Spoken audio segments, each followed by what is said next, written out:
Your phone knows exactly where you are right this second. But here's something you probably don't know. Your location is for sale. And we're not just talking about big companies or the government here. We are talking about a hidden marketplace where your daily movements are bought and sold, often to people you would never, ever expect.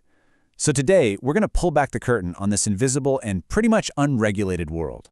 I mean, just think about your day so far. Your commute to work, maybe that stop at the coffee shop, a visit to the doctor's office, or even just swinging by a friend's house.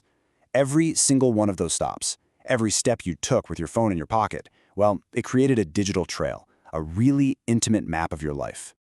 And this isn't some small trail either. The scale here it's just almost impossible to wrap your head around. Major data brokers collect over 15 billion location points from our phones every single day. That's more than 2 data points for every single person on the planet daily. So how does this invisible system even work? Let's dive in. Okay, so how does this actually happen? Let's start with your phone's invisible trail. How our physical movements are quietly packaged up and turned into a digital product that gets bought and sold on the open market. First off, let's be crystal clear about what we mean by location data. This isn't just, your general neighborhood. We are talking about precise geographic coordinates, latitude and longitude, often accurate to within a few feet, paired with an exact timestamp. So it's not just where you were, but exactly when you were there. And this is all happening silently, in the background. It's like Senator Ron Wyden said, we're living in an era of ubiquitous commercial surveillance that people don't even know is happening. It's this massive system just operating completely out of sight. But where is all this data actually coming from, and how in the world does it end up in some broker's database? To get that, we need to trace the path along this hidden data pipeline. Well, the main sources are the everyday apps on our phones. Think about it. Weather apps, they need your location for the forecast. Navigation apps, obviously, but so do shopping apps that track when you visit a store, food delivery services, and even some religious and dating apps.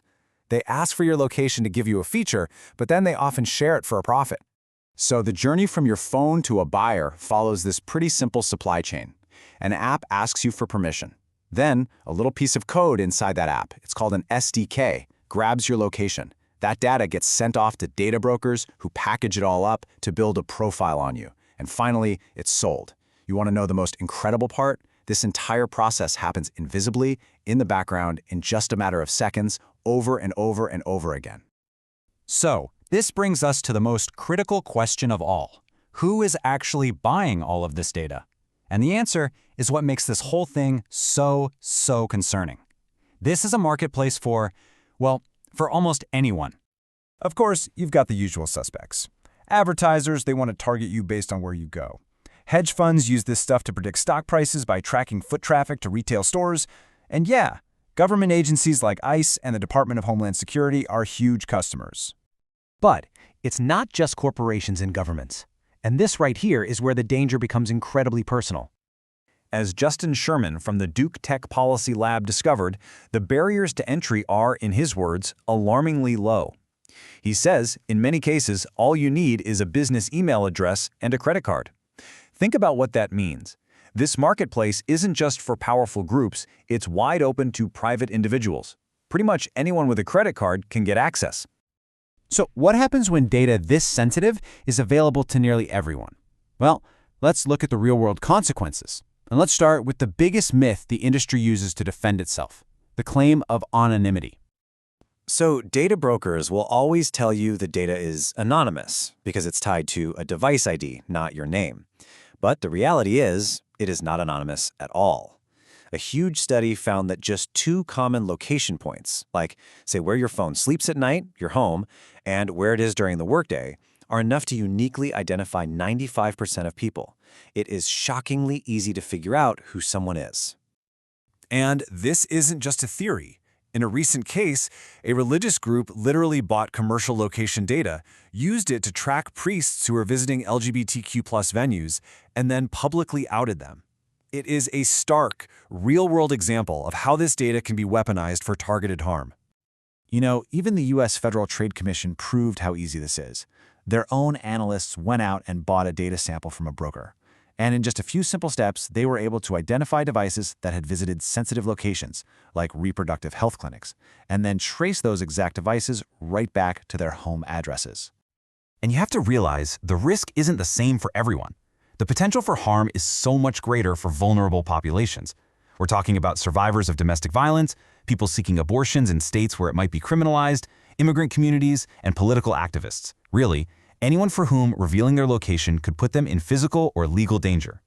And this whole thing creates this massive legal problem. See, the Supreme Court has ruled that law enforcement needs a warrant to get your location data from your cell carrier, but government agencies have found a loophole. They argue they don't need a warrant if they just buy the exact same data from a private broker. They're essentially buying their way around the Fourth Amendment. Okay, I know that was a lot, and it is deeply, deeply concerning. But the situation is not hopeless. So let's talk about the path forward and what can actually be done to fix this mess. All right, there are steps you can take right now on your own phone. Go into your settings and review which apps have location access. Change the permissions from always to while using the app, or just turn them off completely if you can. You can also periodically reset your phone's advertising ID, which helps break the chain of data that's linked to your device. And there is some good news. There's real momentum on the regulatory front. Recently, the FTC has started taking enforcement actions against major data brokers for selling sensitive location data. On top of that, the Consumer Financial Protection Bureau has proposed new rules that could dramatically restrict how this data is sold. The legal ground is definitely starting to shift. All of this really leaves us with one fundamental question, doesn't it? We get a lot from our apps: free navigation, weather forecasts, social connections, all of it. But as this hidden marketplace shows, it's not really free. So we have to ask ourselves, what is the true price of all our digital convenience?